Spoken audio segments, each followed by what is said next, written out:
हम पढ़ेंगे। Okay, good morning students. So I am starting the new chapter, role of the government in health.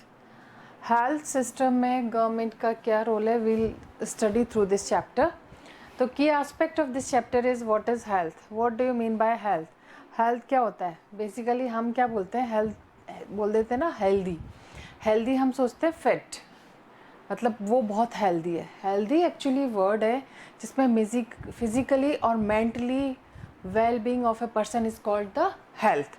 Health वो नहीं होता कि मोटा होना, हेल्दी होना, दैट इज नॉट हेल्थ. ठीक है. Physical and mental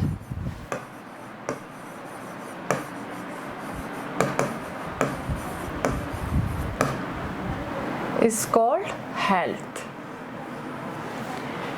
mentally physically अगर आप साउंड हो, वेल बीइंग हो, तो that is health. Factor that decide your our health. कौन कौन से फैक्टर है जो हमारे हेल्थ को डिसाइड करते हैं. हेल्थ सर्विसेज कौन सी हैं, पब्लिक और प्राइवेट. प्राइवेट हॉस्पिटल होता है, एक सरकारी हॉस्पिटल होता है, that is the public and private. Equality of health care system. Health care system में क्या इक्वलिटी है, we'll know through this chapter. So I am starting the chapter. In a democratic setup, the government works for the welfare of its people. Democratic setup में क्या होता है, जो सरकारें काम करती हैं वो पीपल्स के वेलफेयर में काम करती हैं, लोगों की भलाई के लिए काम करती हैं, लोगों के हित में काम करती हैं. ठीक है. तो the government looks after education. तो गवर्नमेंट क्या क्या चीज़ देखती है, education, health, employment of the people. ये बेसिकली जो मेन ऑब्जेक्टिव है गवर्नमेंट का, वो ये है. मेन ऑब्जेक्टिव है एजुकेशन प्रोवाइड कराना, जिसमें राइट टू एजुकेशन में आपने देखा होगा 14 ईयर्स तक के बच्चों को, 6 to 14 ईयर्स के बच्चों को एजुकेशन प्रोवाइड कराना कंपलसरी है. हेल्थ सिस्टम में बहुत सारे ऐसे डिस्पेंसरीज हैं, गवर्नमेंट हॉस्पिटल्स हैं, जिसमें गरीबों को 10 रुपीज़ में या बिल्कुल मिनिमम उसमें वेजेस में मिनिमम मतलब मनी में उनको हेल्थ फैसिलिटीज़ अवेलेबल होती है. एम्प्लॉयमेंट तो है ही, सरकारी और प्राइवेट दोनों में रहता है. It also performs certain development function like development of roads. इसके अलावा कुछ सर्टेन डेवलपमेंट फंक्शंस भी हैं सरकार का.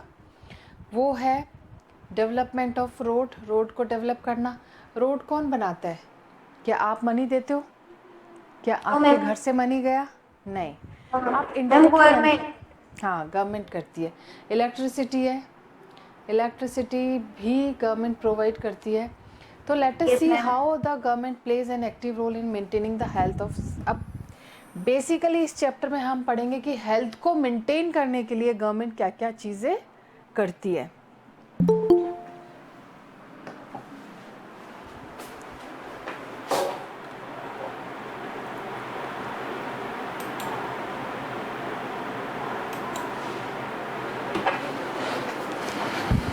ठीक है. तो सबसे पहला क्वेश्चन जो टिप्स पे आपको लर्न होना चाहिए, that is the health. What do you understand by health. Health basically फिर मैं बता रही हूँ आपको, हेल्दी हम बोलते हैं कि बहुत हेल्दी है. हेल्दी का मतलब है पूरी तरीके से मेंटल और फिजिकली फिट. हेल्दी हम बोलते हैं बेसिकली मोटे को. जनरली इन जनरल आप अगर बोलोगे कि हाँ वो एक आंटी आई थी वो बहुत हेल्दी है, हमारी मैम बहुत हेल्दी है, या ये क्लास में बच्ची बहुत हेल्दी है. हेल्दी का मतलब है पूरी फिजिकली और मेंटली साउंड. जबकि हेल्थ मतलब उसका हेल्दी का मतलब ही बिल्कुल डिफरेंट होता है जो हम आप समझते हो और जो होता है. ठीक है.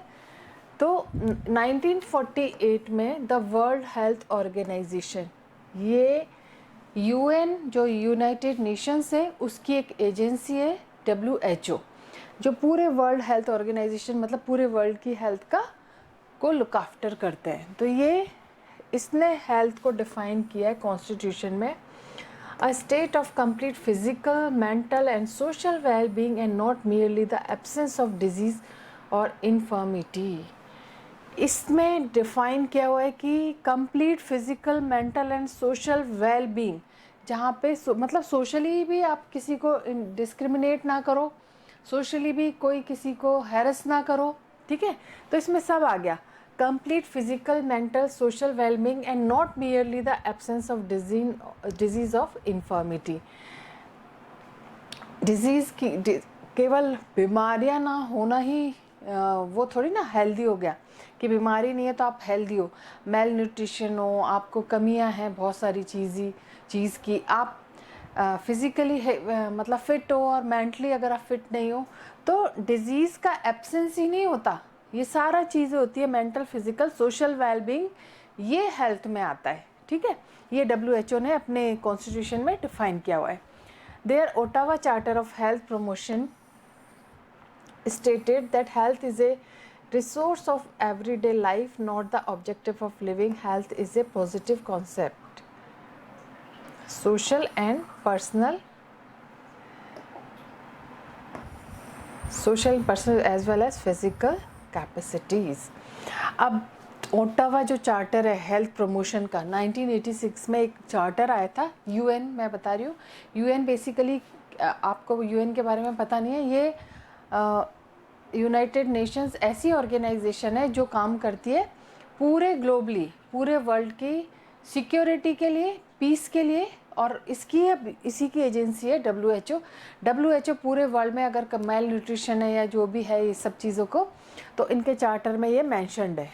ओटावा चार्टर जो है हेल्थ प्रमोशन का, उसमें कहा गया है कि a resource for everyday life, ऐसे रिसोर्सेज जो रोज के जीवन में, not the objective of living. Health is a positive concept emphasising social and personal resources as well as physical capabilities. मतलब रिसोर्सेज ऐसे होने चाहिए एवरीडे लाइफ में जो आपको, कैपेसिटीज़ ही तो बोल रही हूँ मैं, है ना। तो जो एवरीडे रिसोर्सेज हैं जो आपको ज़रूरी है, आपकी हेल्थ के लिए ज़रूरी है, आपके पॉजिटिव हेल्थ के लिए ज़रूरी है, सोशल और वेलबींग के लिए ज़रूरी है, पर्सनल रिसोर्सेज के साथ साथ फिजिकल कैपेसिटीज़ भी, कैपेबिलिटीज़ नहीं, कैपेसिटीज़ भी होनी चाहिए।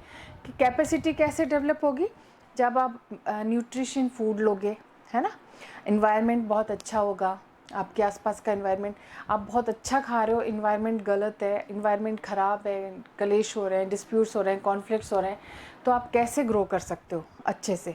तो बहुत सारी चीज़ें अच्छी हेल्थ के लिए, गुड हेल्थ के लिए केवल न्यूट्रिशन फूड ही नहीं हो गया, अच्छा खा रहे हो आप और मन में नेगेटिव, हाँ बोलिए बेटा, बोलो, किसी को कुछ पूछना है? No ma'am. ठीक है।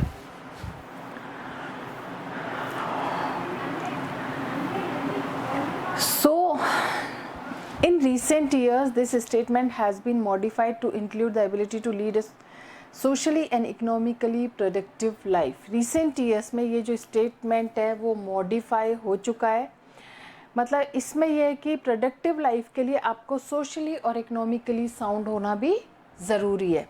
ये इसी चैप्टर का है ना बेटा। Health not only means to be free from disease and sickness, but it also associated with nutrition, environment, health, social and mental health. Health का मतलब सिर्फ ये नहीं है कि हमें बीमारियां नहीं है तो हम हेल्दी हो गए, कोई डिजीज़ नहीं है, सिकनेस नहीं है, फीवर नहीं आता तो हम हेल्दी हो गए, नहीं। हेल्दी होने के लिए आपको न्यूट्रिशंस की भी ज़रूरत है ना, न्यूट्रिशंस इनटेक करने की ज़रूरत है। इन्वायरमेंट हेल्थ होता है ना, इन्वायरमेंट भी हेल्दी होना चाहिए। पोल्यूशन हो रहा है, इधर उधर से धुआं निकल रहा है, इन्वायरमेंट पोल्यूटेड है, तो भी आप फिट नहीं रह सकते, है ना।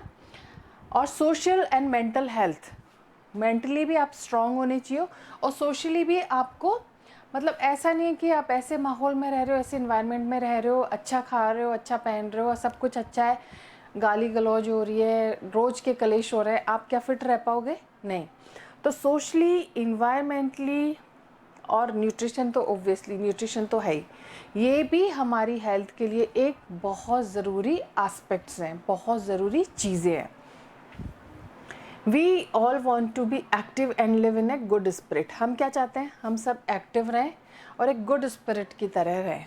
It is not the healthy to live a dull and inactive life. एक कई लोग होते हैं जैसे बहुत हेल्दी, मतलब पतला दुबला है पर बहुत एक्टिव है, तो उसको काम में एक है लिथार्जिक, एक जगह पड़ा है तो पड़ा है। अगर आप इनएक्टिव हो तो लाइफ भी आपकी कैसी रहेगी, डल डल डल डल रहेगी। एक्सरसाइज इसीलिए तो बोलते हैं, एक्सरसाइज से स्टैमिना इंक्रीज होता है और साथ ही साथ आप पूरे टाइम एक्टिव रहते हो। तो थोड़ी थोड़ी एक्सरसाइज सबको करनी चाहिए, नहीं तो लाइफ क्या होती है, dull. We also need to live a life without any stress and tensions. हमें लाइफ में कोई स्ट्रेस या टेंशंस भी नहीं होनी चाहिए। हेल्दी रहने के लिए ज़रूरी है कि कोई स्ट्रेस ना हो, कोई टेंशन ना हो। All these are the various aspect of our lives as part of our health. ये जो जितने भी ये टेंशंस हैं और जितने भी ये वेरियस एस्पेक्ट्स हैं हमारे जीवन के लिए बहुत ज़रूरी है। अगर ये एस्पेक्ट्स ठीक हैं तो हम हेल्दी रह सकते हैं, हम स्वस्थ रह सकते हैं। अब एस्पेक्ट्स ऑफ हेल्थ में बेसिकली 2 टाइप्स भी बताया गया है, फिज़िकल हेल्थ और मेंटल हेल्थ। फिज़िकल हेल्थ ठीक है, मेंटल हेल्थ ठीक नहीं है तो वो भी गड़बड़ है। मेंटल हेल्थ ठीक है, फिज़िकल हेल्थ ठीक नहीं है तो वो भी ठीक नहीं है। तो फिज़िकल हेल्थ में क्या आता है, physical fitness means we build and sound body health such a physical health is the result of regular exercise, proper diet and nutrition. देखो ये देखो,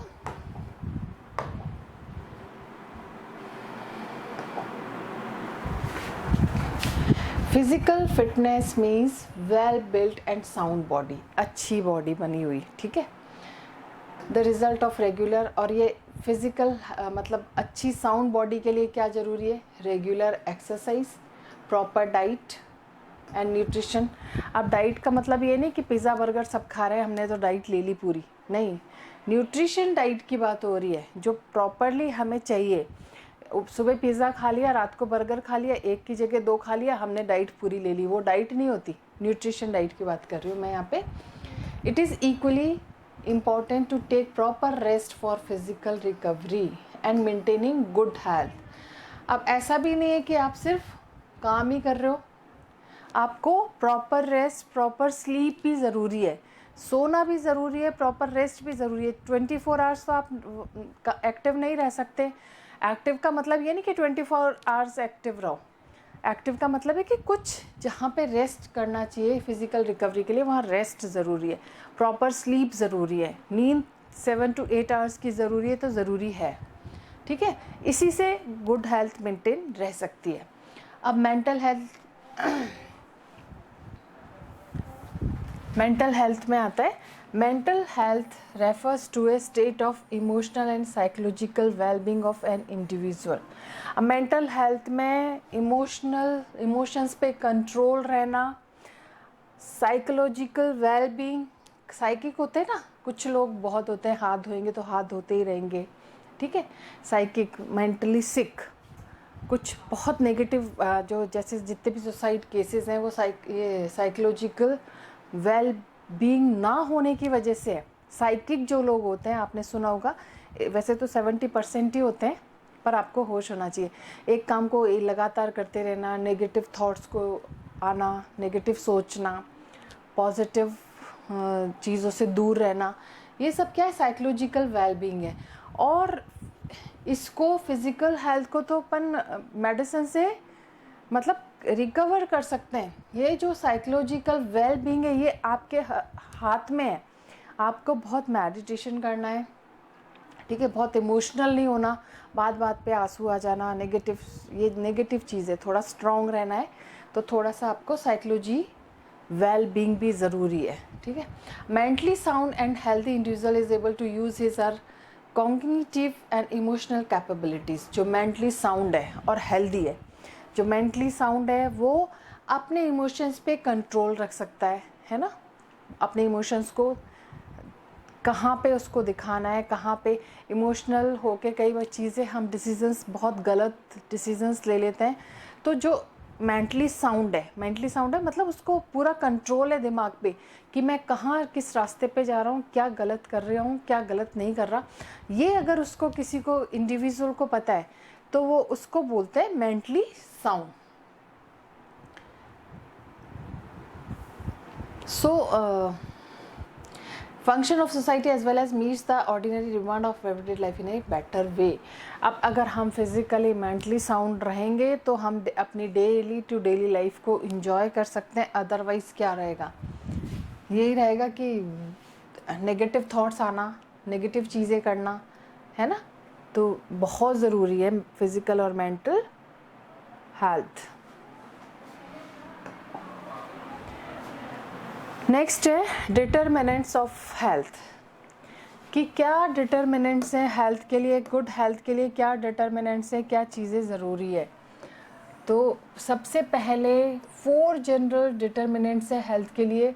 ह्यूमन बायोलॉजी, आपका lifestyle, environment and health care services. ये चारों चीज़ें बहुत ज़रूरी है अच्छी हेल्थ के लिए, है ना, हेल्दी लाइफ के लिए। Health is maintain and improve not only through the advancement and application of health science but also through the efforts and intelligent lifestyle of the individual as well as the society. तो health maintain रहती है, जैसे जो भी advancement health के issues जो आते हैं उसके एडवांसमेंट से उसको अडॉप्ट करते चले जाओ, है ना। और अपने लाइफस्टाइल को इंटेलिजेंटली, मतलब लाइफस्टाइल में ये कि जो प्रॉपर स्लीप है, प्रॉपर रेस्ट है वो ज़रूरी है, वो ज़रूरी है ही, उससे अच्छी लाइफस्टाइल रहती है। जैसे आप देखते हो बहुत सारे ये जो बॉलीवुड या इसमें आप देखते हो वर्किंग जो है बॉलीवुड में काम कर रहे हैं, वो स्ट्रेस रहता है, टेंशन रहता है, काम का बोझ बहुत ज़्यादा रहता है।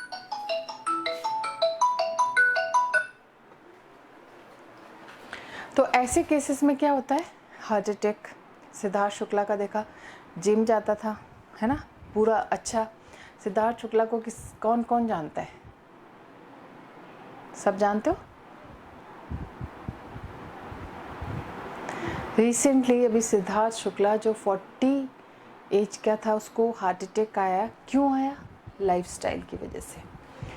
जिम प्रॉपर एक्सरसाइज करते थे, न्यूट्रिशन भी लेते होंगे, पर प्रॉपर रेस्ट नहीं था, टेंशन था, स्ट्रेस था, इसलिए क्या आया, हार्ट पे जोर पड़ा और हार्ट अटैक आ गया।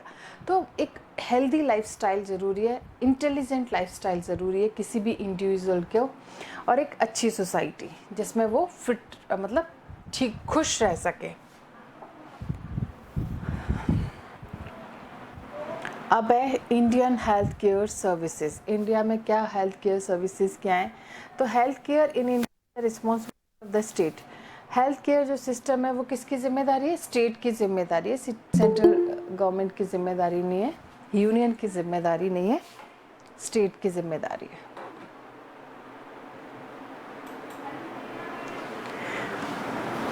Healthcare in India is the responsibility of the state. The constitution charges those states with raising of the level of nutrition and the standard of living of its people and the improvement of public health as constitution में mentioned है कि जो state की जिम्मेदारी है कि अपने level of nutrition है उसको, स्टैंडर्ड लिविंग है, ये अपने जो मतलब अपने जो स्टेट में इंडिविजुअल्स हैं उनको ध्यान रखें,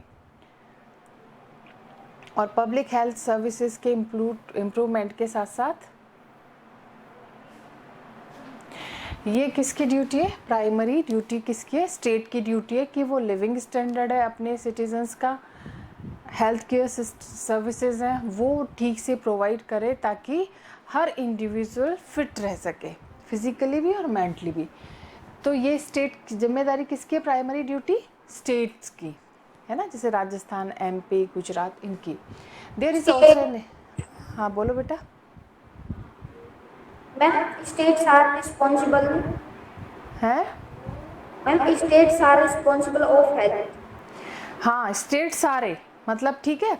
अब देखो सबकी अपनी अलग अलग पॉलिसी ले रखी है, पब्लिक हेल्थ केयर सिस्टम सब जगह अलग अलग है। आपने देखा होगा जनता क्लिनिक यहाँ पे जगह जगह खुला हुआ है, जहाँ पे फ्री आपको एडवाइस मिलती है डॉक्टर से, ठीक है। तो ये कॉन्स्टिट्यूशन ने किसको दी? अब आप जैसे मान लीजिए स्टेट में आपको प्रॉब्लम है, तो आप सेंट्रल गवर्नमेंट से गुहार थोड़ी ना लगाओगे, सेंट्रल गवर्नमेंट थोड़ी ना करेगा, स्टेट अपने आप हाँ, मैम। देखे। तो स्टेट की प्राइमरी ड्यूटी क्या है कि अपने सिटीजन्स को हेल्दी इन्वायरमेंट प्रोवाइड करे।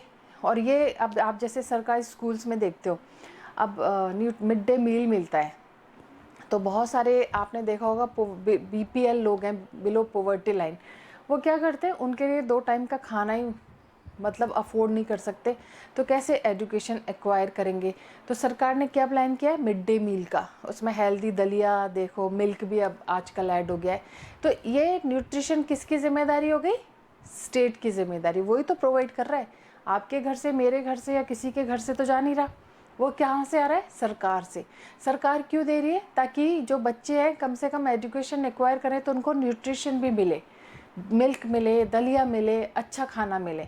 तो ये जिम्मेदारी इसीलिए हर स्टेट की जिम्मेदारी है, और हर स्टेट ने कुछ ना कुछ प्रोविज़न अडॉप्ट कर रखा है अपने स्टेट के वेलबींग के लिए। और हर स्टेट में पब्लिक हेल्थ केयर सिस्टम है जहाँ फ्री इलाज होता है, बल्कि मेडिसिन भी फ्री दी जाती है। आप एसएमएस यहाँ पे जयपुर के एसएमएस में देख सकते हो, वहाँ पे बिल्कुल फ्री है, जितने भी टेस्ट है, मेडिसिन है, सब फ्री मिलता है। तो ये सरकार की तरफ से ही है ना। कॉन्स्टिट्यूशन में ये सारी प्राइमरी ड्यूटी किसको दी है? स्टेट्स को दी है। तो सारे ही स्टेट्स रिस्पॉन्सिबल है इसके लिए, ठीक है। There is also a national health policy in India endorse by the parliament in 1983। National health policy India में जो सपोर्ट की गई थी पार्लियामेंट के द्वारा 1983 में, एंडोर्स मतलब होता है support. It aims at improving the general health condition of the people bye means of providing health care centres, dietary suggestions etcetera. उनका जो मेन ऑब्जेक्टिव था, जो नेशनल हेल्थ पॉलिसी इंडिया में एंडोर्स्ड हुई थी पार्लियामेंट के द्वारा 1983 में, इनका मेन ऑब्जेक्टिव था जनरल हेल्थ कंडीशंस को, लोगों की को इम्प्रूव करना। उसको कैसे इम्प्रूव करना? प्रोवाइडिंग हेल्थ केयर इन सेंटर्स, डाइटरी सजेशंस, ये सब डाइटरी सजेशन की क्या डाइट आपको शामिल होनी चाहिए, हेल्थ केयर सिस्टम फ्री में प्रोवाइड कराना।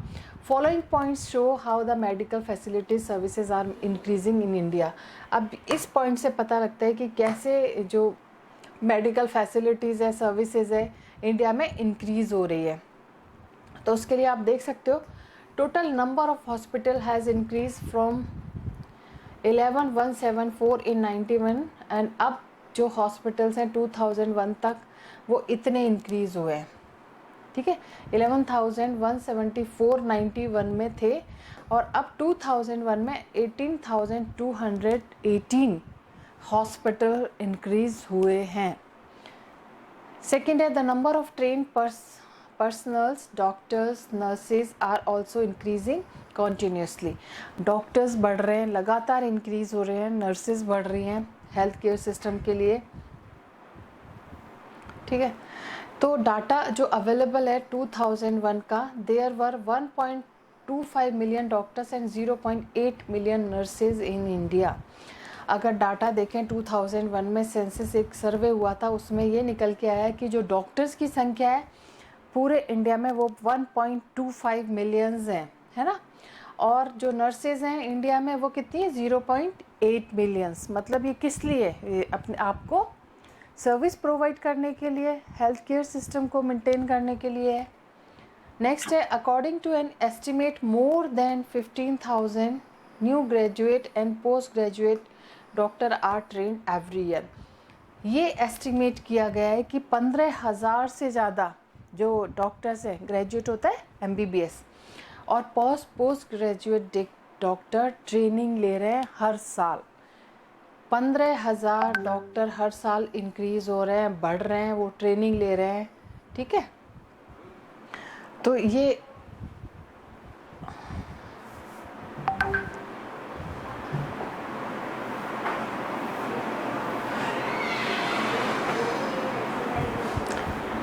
इस development and availability of better health care facilities, reduction in poverty, availability of food and increase in literacy etcetera. Development और availability of better health care facilities से क्या हुआ है? गरीबी कम हुई है, फूड अवेलेबल हुआ है, लिटरेसी रेट इंक्रीज़ हुई है। लिटरेसी रेट कैसे इंक्रीज़ हुई है? जब बेचारों को फूड अवेलेबल नहीं था, फूड एक्वायर नहीं कर पा रहे थे, वो कैसे एजुकेशन एक्वायर करें? ठीक है, जब उनको फूड अवेलेबल हो गया, हेल्थ केयर सिस्टम उनको फ्री में मिल गया, तो वो क्या फिट रहने लग गए, तो लिटरेसी रेट भी बढ़ गई। Have all reduce the early death of people, अब लोगों की जो जल्दी डेथ हो जाया करती थी, जो डेथ रेट है वो क्या हो गई, कम हो गई हेल्थ केयर सिस्टम से। Birth rate is increasing, death rate is decreasing, लोग मर कम रहे हैं, पैदा ज़्यादा हो रहे हैं। ठीक है, तो ये किसका नतीजा है? ये पब्लिक हेल्थ केयर फैसिलिटीज़ का है ना, फूड का है। तो as a result that Indian population is growing very fast, इसीलिए इंडियन पॉपुलेशन क्या हो रही है, ग्रो कर रही है, बहुत रैपिडली फास्टली ग्रो कर रही है। Medical treatment has further provided a good chance of leading a better life to the common people. अब मेडिकल फैसिलिटीज़, इतनी एडवांस टेक्नोलॉजी आ गई है कि पहले लोग एक्वायर नहीं कर पाते थे, छोटे मोटे ऑपरेशंस नहीं हो पाते थे, अब लोग इजीली कराते हैं। ठीक है, तो अब क्या है, उससे मौत कम हो रही है, इलाज मिल जाता है। तो due to the rising level of health facilities in India, number of medical tourist are coming to India for different treatment. जो हमारा हेल्थ फैसिलिटीज़ का जो लेवल इंक्रीज़ हुआ है, उससे क्या हुआ है, आसपास के जो जितने भी नेबरिंग कंट्रीज़ हैं ना, टूरिस्ट आते हैं, मेडिकल टूरिस्ट आते हैं यहाँ पे, और डिफरेंट ट्रीटमेंट्स यहाँ से लेके जाते हैं। तो ये चीज़ हुई है। वील कंटिन्यू चैप्टर टुमारो, है ना। Okay ma'am. ओके बेटा, बाय मैम।